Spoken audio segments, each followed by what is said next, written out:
Hi, and welcome to your show tonight with K9's for Veterans. I am Jillian Jans, and this is my husband, Jonathan Jans, and we are going to be your host and your people talking about the topic tonight. It's been a while since we've done this, so bear with us. We were thinking of talking about the PACT Act tonight because it's just such an encompassing and huge change to a lot of the things that go on with the VA and a lot of the veterans who we work with and John himself is a part of. So I'm going to ask him for his take on a lot of stuff and try to not give a lot of my take on a lot of things because it's, controversial, we'll say. And this is Stella. And that's Stella, yes. So I got Stella from K9's for Veterans. She's been a godsend. About a year and a half ago, was it?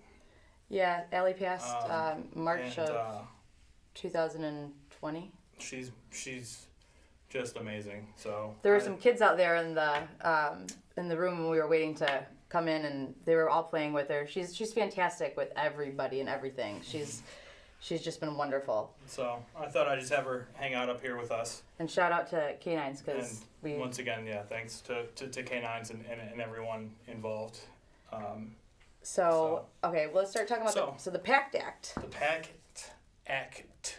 The PACT Act, as John so nicely put it, will positively affect about 1 in 5 veterans, and it is a lot of covering the things that they should have been covering to begin with. It's a lot of making things right. It's a lot of ways that the veterans have been having to advocate for themselves on things that it should have been easy to understand that you served in this place at this time. You were obviously exposed to toxins. This is basically the toxic exposure bill. Right. And what I'm kind of furious about from the start is that the military for decades has known that burn pits have been a problem, but as the junior enlisted, I was just a private first class. I was just a little E2 when I was over in Iraq. We heard nothing about the dangers of burn pits. Using the jet fuel to... Yeah, JP8, delicious. And we've learned since then that, that's something that they acknowledged within the... Well, not just that. I think we would have handled it differently and cared more about the disposal of it had we known it was as toxic as it is. So let's talk about, for starters, what did you burn in said burn pits? Oh, I started to draw a little diagram of some of the fun stuff. Okay, well just tell us what you... I'm going to go ahead and refute or keep that to myself. But so in the burn pits, we burned anything and everything. So this is going to get a little bit graphic, so bear with us. So anything from radios, radio batteries, any material that you would throw in the garbage. We didn't have a garbage service to dispose of things. We couldn't just leave it in a landfill. We couldn't bury it. Some of it was classified information, or had the enemies gotten their hands on it, it would have been very bad for us. So all of this military gear, all the way down to human waste. At one of our outposts at OPVA, every morning we had makeshift toilets that had a 50-gallon drum that was cut in half underneath of each of the seats, and we'd have to pull these out, mix them with 5 gallons of JP8, which is jet propellant number 8, and we'd have a 4-foot fiberglass pole. Then that was the dookie stick that we called it. We'd mix it around, you'd start it, and you'd stand there for hours just literally stirring the stuff up. Just inhaling it, and just inhaling sitting right there breathing. And what he referred to as the dookie stick, he showed me something very similar to that fairly recently. And it's just like a long pole, and you'd blow into it, like to help get the fire going, because that's kind of dangerous, I would say. I mean, pretty much anybody who knows that what we know now. Starting the fire. I didn't realize it was pretty difficult to start JP8 or diesel on fire. It's not like gasoline where you just throw a match in. It's actually got to be, you've got to have something saturated in it. Then you got to, it's a process. And all of that includes the process of breathing while you're doing Right. all of that. So you're inhaling all of those things. So that has led to innumerable amounts of different kinds of cancers, different kinds of respiratory diseases that I know personally a few veterans have died from. I know that you know of certain vets that came back that their unit specifically came back with certain kinds of cancers. Mm-hmm. But the VA claimed that that wasn't related to their combat service. Right. Their unit of guys who served in one specific area, doing one specific thing, got one specific kind of cancer, but that wasn't related. Yeah, so this isn't related to the PAC Act, but a friend of mine I went to high school with went over to Iraq. They were charged with hitting biological and nuclear storage facilities where we thought they would have where we thought the Iraqis were storing their nasty weapons. That very well could have to do with the And, PAC Acts. That could be toxins. No. Of the 12 guys in his squad, I think 5 of them came back with the rarest form of testicular cancer that there is, and they're all 19 to 21-year-old individuals that had 0 markers, 0 cancerous. They went there healthy and they came back not. Exactly. And Thank you. That's essentially what happened. Which in this PACT Act, they also have now covered a lot of the Agent Orange. What did they say? We were listening to something on the way here. It's Agent Orange, Agent Red, Agent Blue. White, I didn't even know there was other colors. Right. Like so that's Agent Orange. It was a chemical that was Right. used as it was used to decimate the foliage because we couldn't see the bad guys in the jungles during Vietnam. So we thought, hey, let's just get rid of the jungles. So we put Agent Orange was the most widely used, but there were some other chemicals that were used to try and get rid of that foliage. And previously, you would have to prove things like that you were stationed on like the hut that was closest to the jungle, you or had that to prove you were on the front lines, right, or that you were the traveled dog out. walker, or that you. And because of this bill, you don't have to prove that anymore, which is absolutely the right thing that should have been done from the get-go, but at least it's getting done now, which is in and of itself a big deal. How do you feel about what happened in the process of this bill getting passed, John Jans? Oh, are you talking about how it passed the House and then the Senate decided, we're not gonna pass that? How it passed the Senate, and then the month later it was not passed in the Senate when they went back? That's the one. That's the one. We felt so strongly about this, and by we I mean And our entire family. our 11-year-old daughter, who I've had on the show before, Guinevere. She's 11 now. Yes. She took it upon herself. We didn't force her. No. Just We saw John Stewart had published the office phone numbers of the senators that had refused to sign the act or that they changed their vote. That changed their votes. So our 11-year-old daughter called every one of them. All of them. And left a message. All 20-something. With all 20 plus members of the Senate. Let me put this out for you. Our 11-year-old daughter with ADHD, who I love very much and cannot do a lot of things all the way through, called 20-something plus senators to leave them all the same message. She said, "Why don't you support our veterans? My dad is a veteran. I'm 11 years old. My name's Guinevere Jans, and I'm very disappointed in you." And that was it. There was no harsh, It wasn't malicious. Right, exactly. But it was she a didn't. mere question. She didn't understand. Right, and that's kind of where we were. Like, why all of a sudden is there this change? There was excuses laid out, but they weren't anything. They weren't valid. Because then when it went back to the Senate to get voted on again, it was, I think, 85 to 11 is what. So it became a partisan issue, and then it wasn't again. So they didn't realize the hornet's nest they had kicked up by trying to make this bill not go through. Because in the process of that first vote where the people had flipped and the second vote where it went through, 2 people killed themselves due to two veterans. 2 veterans killed themselves because of that bill not getting passed. I'm not okay with that. And I can't imagine that anybody in their good right mind or with any sort of conscience would be either.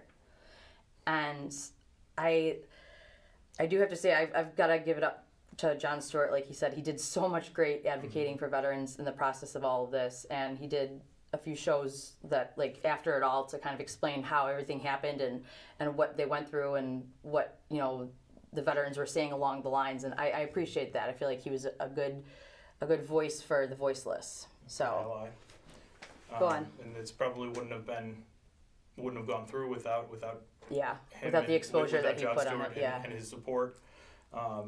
So thank you to him.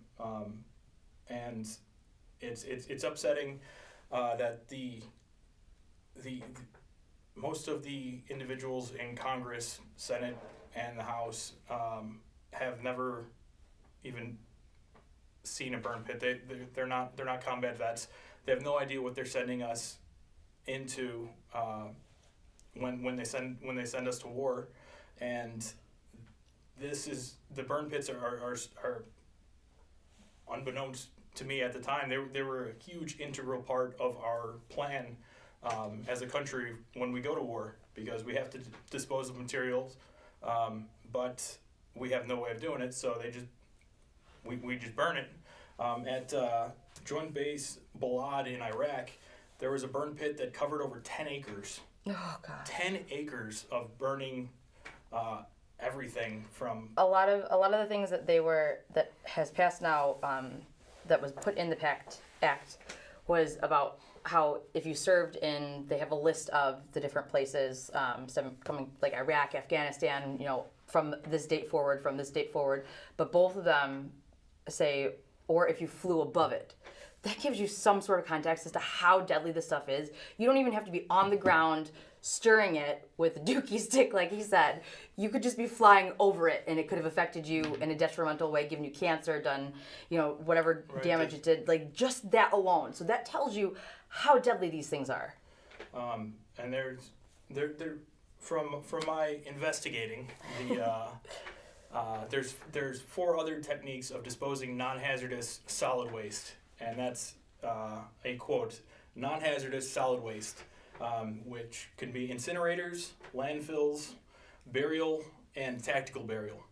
The problem with these guidelines is that a lot of the waste that we had to dispose of was absolutely hazardous, and I didn't see any guidance on what to do with hazardous waste and disposal overseas. Oh, yes. It's it aggravates Stella too. Stella's not a fan of it, but the burn pits they were just nasty, man. There was a burn pit is an area of a U.S. base in which waste is disposed of by burning. Some cool things I saw from burn pits, or I discovered, if you burn a battery to a radio, once it starts getting the interior liquids or whatever metals in there, it looks like a Star Wars fight. Like it looks like a little laser just shooting these lights about 4 feet. Oh, wow. And if you got 2 or 3 of these batteries going at the same time, it looks cool as hell, but looking back on it, maybe should have been standing a little bit further away so we're not inhaling all the fumes from it. Yeah. So it's oh man, good times. So, I mean, there was a lot of things that they did warn you about, like the things that the enemy would do, like the animals, when they would put the IEDs in the dead animals, yeah. so that when it was detonated, you would be exposed to the toxins that come from that. So they were willing to share that with you. But that was more. So it was not extremely common, but it was commonplace to see the enemy going old school with biological warfare, in a sense of like we had a cow that was decapitated mm-hmm. and gutted, and they just left it on the street corner, and it sat there for weeks and weeks. And we'd run foot patrols and mobile patrols by this thing every day, and we'd get used to seeing it, and it was pretty gnarly after a while. And then on one day, we'd run a foot patrol by it, and these guys would detonate the bomb that they had left inside of it. So all this decaying flesh and biological material would then get breathed into your lungs, and you'd get really sick. And I was lucky enough that didn't happen to me. I wasn't on one of those patrols, but we had at least one of them for my unit. Some of the guys got pretty sick from one of those types of. What sticks out to me there is that you're warned about that, and that's what the enemy does. But then, what do you call it when your own country is doing something that is poisoning you, like that? Like and they're consciously aware of it, and then they don't take care of you when you get home. Right. I've been a proud American my entire life, and I will always be a proud American. Mm-hmm. I have all of the respect and the admiration for those who are in the service and willing to serve our country and do the protecting of the freedoms that I so greatly am able to use and be privy to. But I don't know what I feel anymore about our people in charge and our people who we've given the reins of these things to, because I don't see the kind of leadership and the kind of intelligent thinking that I thought was what happened at that level. If you want to go a step further with the burn pits, this stuff wafted all over Iraq, Afghanistan, Syria. I mean, the local populations there are going to be suffering the effects of this stuff for generations. I didn't think that you would. Oh, I don't. I care so very little about these individuals. I'll call them individuals for this segment's sake, but at the same time, these common sense and human decency do certain times outweigh that, and that's what you're saying. There's, we not just the burn pits, but all of the depleted uranium which we've brought up before in previous episodes. We brought that up before, but a lot of our munitions, our larger munitions and our armor is made of depleted uranium because it's incredibly solid, but if it gets damaged in any way, small amounts of it will They're very. If you remember, it was very little molecules that make up the depleted uranium specifically, and when it gets hit or when it gets detonated in any sort of way, your body breathes it in, and it goes in through your nasal cavities, into your lungs, and it directly affects your kidneys like within minutes, and it does terrible things. But we did an episode about that. I want to say maybe like 2.5 years ago or so, but it was with all the DU rounds that we shot, with all of the depleted uranium we left around that country, and the burn pits. I'm starting to read articles about how we're going to have to, as America, we're going to have to stand, not trial, but we're going to have to pay some sort of. There's going to have to be retributions for that, and I'm, good Lord, scared to know how much that's going to cost us as a country. And you know, at some point in time, they're going to vilify the people who are on the ground doing it, and it's not their fault. Like you're just following orders. Like that's I've seen so many, and I've read about so many people who have just, in the process of getting this PACT Act passed, they died. The families are just left now. And that's one of the things that we're very grateful for, though, too, with the PACT Act, is that now the families will be taken care of, which is very important because, speaking as somebody who is family, if anything were to happen to John, like, I don't know what I would do with myself in terms of, like, emotionally, of course, but I'll also, like, financially and everything. There'd be a long road to figuring out how I was going to manage all of that, and now thanks to this act, a little bit of that will be less of an uphill battle when if and when something were to happen. So, but Stella has fallen asleep here, if you guys haven't noticed. Oh, she's not completely asleep. She's just that's her. What is the screensaver? That's her screensaver. Okay. Is that where we're going? She gets a little out, and then So she's all right though. So how do you think that? But How do you think that the VA will be handling? it's They said don't. They said don't stop with any of your claims that you've put in already. See them through. They said they're going to start processing the PACT Act related claims in January of 2023. But if they were put in before then, or if you have a loved one that passed because of them, they will backdate them to August 10th of 2022, which is when the bill officially was signed into law. Yes. Yeah, it's gonna be the same old Yeah. show that the VA always. Yeah. When they were, what was it? They called the director of the VA himself said when the bill was shot down in Senate that time, he said that it would be cause for them to be rationing care to the veterans. So just so you know, like what kind of like things happen when that happens. And I mean, I just within the past year was approved by the VA for having having a traumatic brain injury, but I've been getting treated by the VA for having a traumatic brain injury since 2009. He received his traumatic brain injury when he was blown up, which we've told you guys about before, and that was back in 05, 06. He was in 13 different explosions. The last one did the damage, and that was, the one was in 2006, and so he just to show you that even though it's on paper, it's still going to be a process. I'm still nervous about how long this is going to take. Right. So he got. So they officially put it on his records, but now they're saying that the PTSD and the TBI are too similar.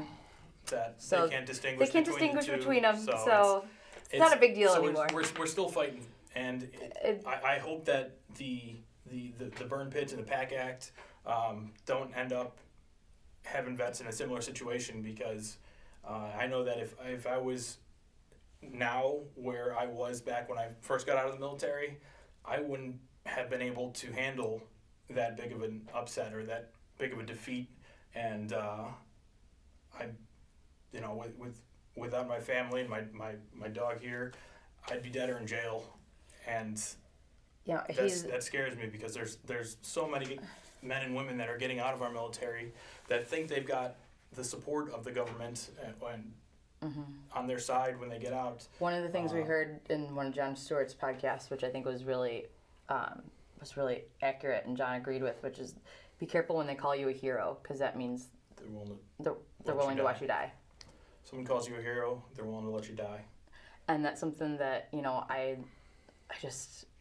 I ache inside when I hear things like that, because never in my life have I called somebody a hero and thought that, but at the same time I see what it is meant by that. Like it's not the average person. It's those in Congress. Oh, look at our heroes. Look at our. Okay, well, you're willing to sacrifice them then. That's essentially what it comes down to. And we're the people who are on the ground who pay the cost. For years and years after, who have given up a normal life and a normal livelihood and all those kind of things, so that everybody else can live the life that they wanted. And no, when he was 18 and signed up, he didn't understand what he was getting himself into. And I think part of me thinks that even if he did, he still would have gone, because that's who he is. But at the end of the day, it shouldn't be something that affects you to this extent for this long, and is this debatable of an issue, or this big of a secret in the government, or I'm so tired of this. I'm so tired of things that are obvious and then just people look away from, because there's so few people who have been to war at this point. Like, you don't have like World War II, when it was people, everybody had somebody who was serving. So back home you had everybody who was helping, because everybody knew somebody who was serving. Now it's like, I think it's like 1 in 3 people who don't personally know anybody who has served in the military, let alone you're talking about the 1% of them that are combat veterans. Like, that's such a small group, and they don't want anything other than just to be treated and taken care of in the way that they were promised. And you feel it that way still. It's a good girl. Yeah, you're a good girl.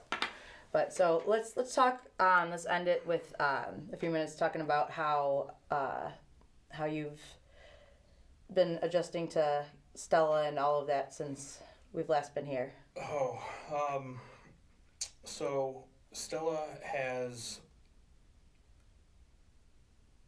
I don't know, she's been great. We've gone to several large scale events. Our daughter went to nationals in Dayton, Ohio, and in Ohio, and then in Pensacola, where there were thousands upon thousands of people, mainly people, kids though, like a right, lot of kids that were all around us for an entire week. And I mean, we love kids. We have kids of our own, but yeah, they're I couldn't have made it through that time without Stella being there. She'll walk up. She'll make a little boundary, or she'll put herself between somebody that approaches me, and she'll keep them at a distance. And then if we are in a very large group of people, she'll continuously walk a circle in order to keep a perimeter around me, so that I can have my own distance. I feel a lot safer. She's just been so good, but those kids are all pulling their ears, pulling their tail, and she doesn't even. She's just like, okay, I like love. Mm-hmm. And there's a time too when after we first got her that she's just. Somebody asked us recently about, like, how is she with other animals? Like, she just loves everything. And she saw a coyote, and she ran after the coyote because she wanted to play with the coyote. Like, not understanding. She wasn't barking and running at. She was wagging her tail. She was wagging her little tail. And then just took off running and, hey, come on back. We're not making fun of you. We're talking about how much we love you. Yeah, we are. She's been great. She has been great. Yes, that's you. You've been great. Yes, she helped. I had some sort of an incident. I don't know what the hell it was.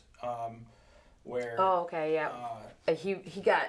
So it was either some sort of anxiety attack, or panic attack, or something where I couldn't move and was laying on the ground I found him in the backyard. I found him in the backyard. And she would run a half circle around, sniff, kind of step on my chest, and then walk back around and was looking for anybody. She came in to get me. Help. Like, that was how I realized he was out there. Was she came to me and she just wouldn't leave my, like, she just, that wasn't something she was trained to do. But she did it anyway. But that's something she was able to do, which is phenomenal. I mean, I thought I was gonna die. My chest was. I got him water. Heart was beating out of control, and hard to breathe and whatnot. And she helps. For any of our veterans that are watching now, and now first responders, if you think a service dog is something you could utilize, or would better your life, K9's for Veterans is absolutely the organization to look to.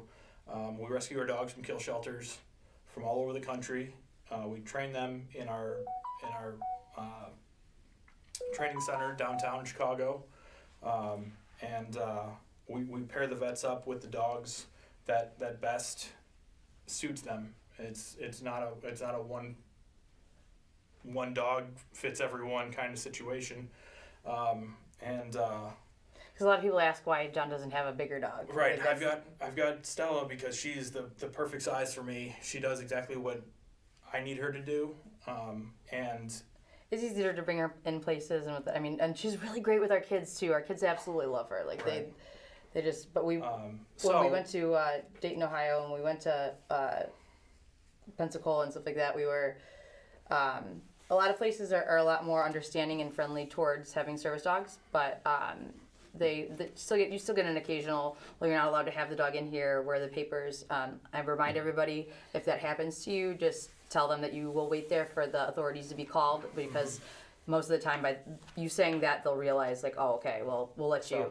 And the bottom line is that you have a right to bring in a trained service dog wherever you go, and that's just a factual matter. So we're going to be ending the show here, and hopefully you guys enjoyed what we talked about, and if not, well, Michael, fix it for your next week. Thanks, everyone. Have a good one.